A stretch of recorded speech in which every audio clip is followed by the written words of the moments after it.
La plus grande tentation du diable est de croire qu'il est inutile d'aller vers Jésus dans le très saint sacrement et de passer du temps avec lui. Je venais de rejoindre les sœurs, et un jour ma mère m'a appelée et elle m'a dit que ton frère ne va plus à la messe. Et j'avais du mal à aller à l'adoration. Je m'habituais juste à notre vie. Et donc, se lever la nuit était un grand sacrifice. Aussi difficile que cela ait été, je me suis levée. Et souvent, c'était juste « Jésus, je suis là ». Quelques mois plus tard, ma mère m'appellerait et dirait « Quoi que tu fasses, continue car ton frère est de retour ».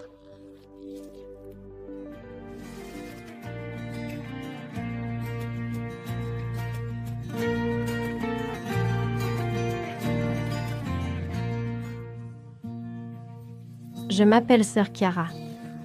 Et je suis une sœur du levain du cœur immaculé de Marie. Et notre charisme est le sacrifice, se tenant et s'unissant à Marie au pied de la croix. Le sacrifice, c'est croire en la valeur de la souffrance. Je dirais que la chose la plus gaspillée dans le monde aujourd'hui est notre souffrance, car tout le monde souffre, mais la question est de savoir si nous souffrons bien. L'esprit que nous vivons dans notre communauté est l'esprit de réparation. Le terme communion de réparation vient de Notre-Dame de Fatima. Pour que le monde soit sauvé, pour que le monde ait la paix, nous devons vivre la communion de réparation. Et ainsi, la communion de réparation, nous dit-elle, se vit à travers 4 choses. L'une d'elles est la prière du chapelet. C'est la manière la plus simple et la plus belle. Vivre dans son cœur immaculé de Marie. Une fois que vous commencez à prier le chapelet, vous entrez dans le cœur de Marie. Elle partage tout avec vous. Ses pensées, ses désirs, ses sentiments, ses grâces, tout son être, elle le partage avec vous. En priant le chapelet, je pouvais le voir dans ma propre vie. Et ma propre vocation. Je ne serais pas assise ici sans le chapelet. Depuis mon enfance, après la messe, ma mère m'emmenait toujours à la statue de Marie, et elle me disait « Embrasse les pieds de Marie ». Alors je lui embrassais les pieds, et nous prions le chapelet en famille. Je dois être honnête et dire que je n'aimais pas ça, mais en grandissant, bien sûr, cela a toujours laissé cette marque dans mon cœur que je dois m'accrocher à Marie, surtout à travers le chapelet. Et dans les moments difficiles que nous avons traversés en famille, j'ai toujours vu ma mère prier le chapelet. Et plus tard, en tant que sœur, j'ai aussi vu comment cela a changé mon père. Quand je leur ai rendu visite, je les regardais et je me souviens juste avoir pensé « ce n'est pas le même homme que je connaissais ». Je me souviens juste qu'il y a eu une visite de famille en tant que sœur, et nous sommes arrivés très tard. Il était plus de 11 heures quand nous sommes rentrés à la maison, et mon père a quand même dit « Je sais que tu es fatigué, mais je ne peux pas dormir sans prier un chapelet ». Je me souviens être allée me coucher cette nuit-là en disant « Marie, tu peux vraiment tout faire si tu pouvais changer son cœur, car je sais ce qu'il a traversé. Et je connais tous les problèmes qu'il a et ce qu'il doit porter. Et cette conversion du cœur est si belle à voir. Et seule Marie peut faire cela. Et je sais que c'est la puissance du chapelet. Notre-Dame a également dit d'aller se confesser. C'est le sacrement de guérison. Il guérit votre âme, mais il a aussi le pouvoir de guérir les relations, parce que nous sommes le corps mystique du Christ. Tout comme lorsque nous péchons, chaque partie de ce corps est blessée par le péché. Quand nous allons à la confession et recevons la grâce, recevons la miséricorde, tout le corps du Christ reçoit également cette grâce et cette miséricorde. C'est donc puissant. Notre-Dame a également demandé, en vivant la communion de réparation, de recevoir Jésus dans la très-sainte Eucharistie. Et pas seulement le dimanche, mais bien sûr, aussi souvent que nous mangeons, nous devrions recevoir l'Eucharistie. Et c'est pourquoi certains saints témoignent de ne vivre que de l'Eucharistie, ce qui est extraordinaire. Mais si nous réalisons qu'il est tout, alors pourquoi ne voudrions-nous pas le recevoir autant que possible? Et si nous ne l'avons pas, nous n'avons pas la vie. Je le vois dans ma propre vie. Quand je traversais une période difficile et que mes amis n'étaient pas là, Quand rien ne me satisfaisait ni ne me rendait heureux, c'est à la messe que je trouvais tout. Et j'en voulais plus. Alors, j'essayais d'aller à la messe autant que possible. Avec la messe, vous prolongez cela dans l'adoration, que Notre-Dame a également demandé. Saint Pierre Julien Aymar a dit « La plus grande tentation du diable aujourd'hui est de nous faire croire qu'il n'est pas pratique d'aller à l'heure sainte. Qu'il n'est pas pratique de. Faites un effort chaque jour pour aller à Jésus dans le très saint sacrement afin de passer du temps avec lui.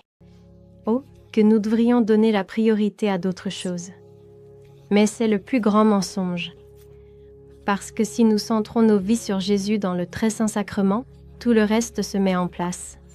Saint Jean-Paul II a également dit que le monde a de nombreux problèmes. Le monde connaît la souffrance. Les gens ont des questions. Et il a dit, tout cela. Tout ce que nous trouvons dans la très sainte Eucharistie si les gens y allaient simplement. En tant que religieuse, c'est le fondement de ma vie que ma journée doit tourner autour de Jésus et du très saint sacrement, le recevoir puis passer du temps avec lui. Ainsi, en tant que membre du cœur immaculé de Marie, vivant cet esprit de réparation, une partie de notre vie consiste à passer une heure sainte la nuit et une heure sainte pendant la journée.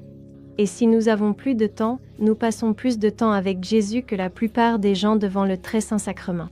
C'est très beau de se réveiller et de savoir que la première chose sera Jésus. Et je sais qu'une fois que j'y serai, je passerai la journée.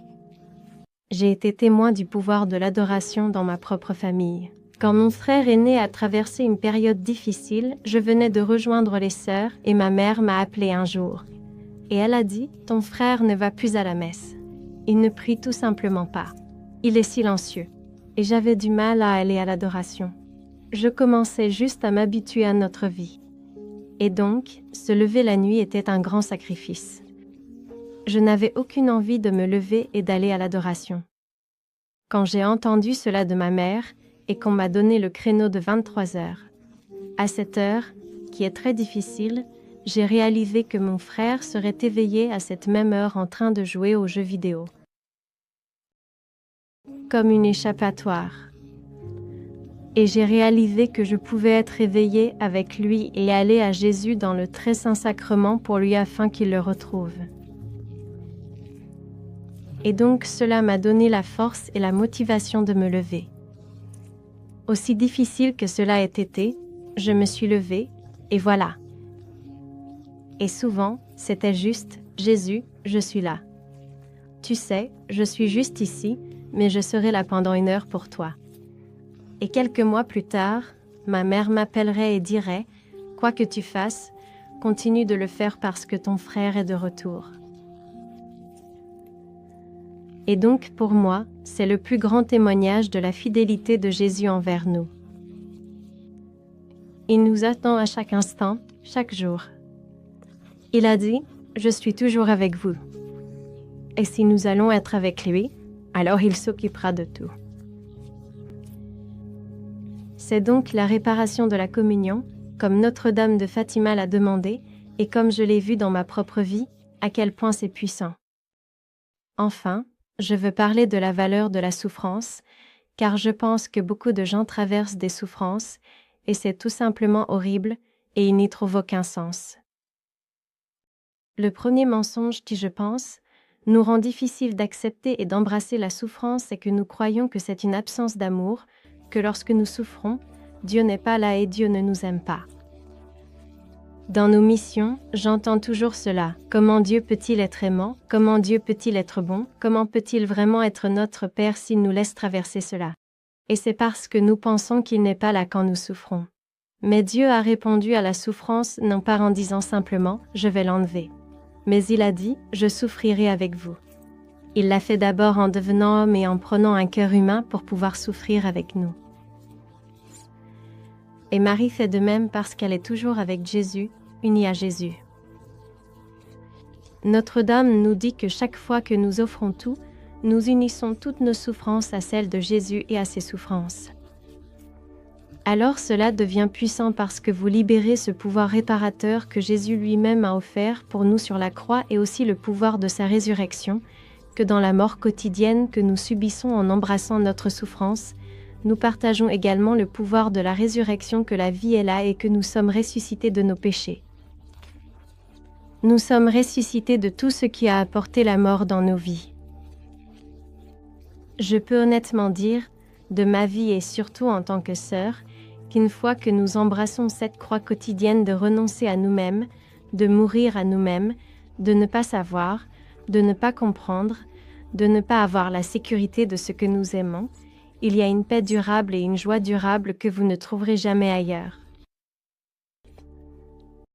Et cela vous donne une telle force que vous pourriez honnêtement regarder notre Seigneur, Notre-Dame dans les yeux et dire « Tout peut arriver et vous pouvez faire ce que vous voulez de moi parce que je sais que vous ne m'abandonnerez jamais et que vous ne me quitterez jamais. Même quand je ne sens pas que vous êtes là. Même quand je ne pense pas que vous êtes là ou que je ne ressens pas votre présence. » Au nom du Père, et du Fils, et du Saint-Esprit. Amen. Jésus et Marie, merci d'être ici. Nous vous offrons nos chers cœurs.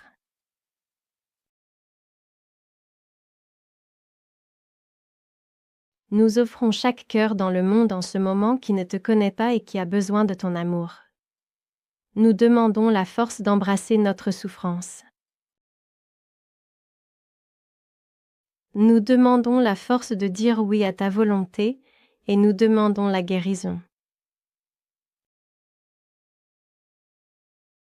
Nous demandons la force de surmonter nos tentations, et surtout, nous vous demandons simplement la grâce que nous soyons tous vos enfants, que vous nous gardiez. Dans le refuge de votre cœur immaculé et de votre cœur sacré, gloire soit au Père, et au Fils, et au Saint-Esprit, comme il était au commencement, maintenant et toujours, pour les siècles des siècles. Amen. Cœur immaculé de Marie, priez pour nous. Père, Fils et Saint-Esprit. Amen. Merci, sœur, de rien.